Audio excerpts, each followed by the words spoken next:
చెన్నమ్మ.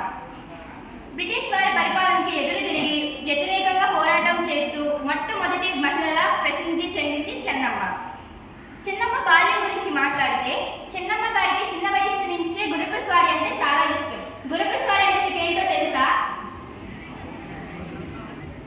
అవును, horse riding. తనకి చిన్నప్పటి నుంచే అది ఇష్టం. అలా నేర్చుకోవడం వల్ల తనకి యుద్ధ సమయంలో చాలా సహాయపడింది. అలాగే తనకి చిన్నప్పటి నుంచే దేశభక్తి అన్న, దేశం గౌరవం అన్న చాలా ఎక్కువ. తను యుద్ధ విద్యలో కూడా ఆరితేరారు. అక్టోబర్ 21, 1824 బ్రిటిష్ వారు తన రాజ్యానికి వచ్చి యుద్ధం ప్రకటించారు. ఫిరంగులతో గోడలు బద్దలు కొట్టుతుండగా చెన్నమ్మ గారి సైన్యం వాళ్ళకి ఎదురయ్యింది. బ్రిటిష్ వాళ్ళకు ఊపిరి తీసుకోలేనంత చిన్న సమయంలో కూడా, అంటే ఊపిరి తీసుకోవడానికి సమయం లేకుండా యుద్ధం చేసింది చెన్నమ్మ. అలా యుద్ధం చేసినందుకు తన గొప్పతనం మనకు అర్థమవుతుందా? నీకు అర్థమైందా తన వీరత్వం ఎలాంటిదో? చెప్పండి, తన గురించి మీకు అర్థమవుతుందా?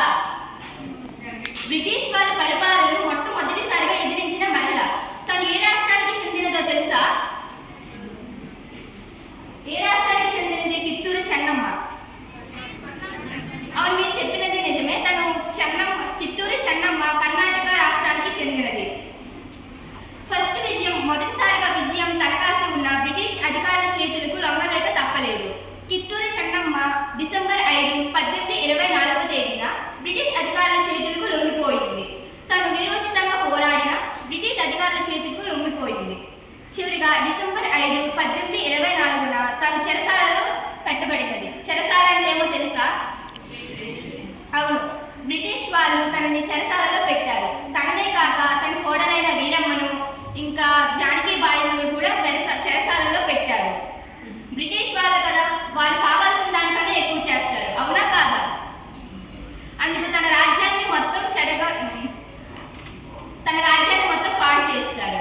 అలాగా ఫిబ్రవరి 21, 1824 సంవత్సరంలో తను మరణించారు. ఇలా స్వతంత్ర పోరాటం కోసం తన జీవితాన్ని త్యాగం చేసిన కిత్తూరు చెన్నమ్మ చాలా మంది ప్రజల గుండెల్లో చిరస్థాయిగా నిలిచిపోయారు. ఇంకా బెంగళూరు, కిత్తూరు అనే నగరాలలో తన విగ్రహాలు కూడా ప్రతిష్ఠించబడ్డాయి. ఇంకా 1877లో తన పేరున పోస్ట్ ఆఫీసులు కూడా నిర్వహించబడ్డాయి. కిత్తూరు చెన్నమ్మ వీరత్వాన్ని మెచ్చుకుంటూ ఎన్నో గేయాలు కూడా రచించబడ్డాయి. ఎన్నో గేయాలే కాక సినిమాల్లో కూడా తన వీరత్వాన్ని పొగుడుతుంటూ సినిమాలు కూడా చేశారు. నేను కిత్తూరు చెన్నమ్మ గురించి ఏం చెప్పబోతున్నానంటే, ప్రస్తుత స్త్రీలు అలానే ఆడపిల్లలు కూడా అంతే ధైర్యంగా వీరత్వంతో ఉండాలని నా అభిప్రాయం.